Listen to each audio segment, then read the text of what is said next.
and it would automatically inflate it. Or if you want it inflated before you jump into the water, grab the ripcord and pull it. And now, Really? really. Okay. So Help it, now help it. It went from a There we stylishly go. pink life jacket to a yellow with reflected tape. So the helicopters, the sunlight, the searchlight, spotlight will reflect off the tape. It's got a head cushion back here to keep your mouth face up, your jaw and chin straight up. And if you want to inflate it more, grab this hose and just blow into it.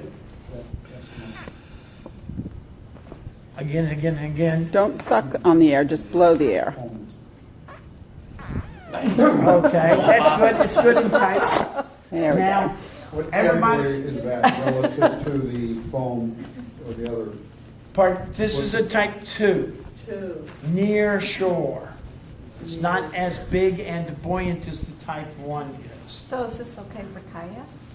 Beautiful for kayaks, but I'll show you a step up. Before you take this off, everybody uses the word air, that there's air in here. It's not air. It's carbon dioxide. So to let the air out, to let the carbon dioxide out, take your pinky finger, poke it in the hole, and squeeze it. And that way you can let the air, the gas, the carbon dioxide out of it.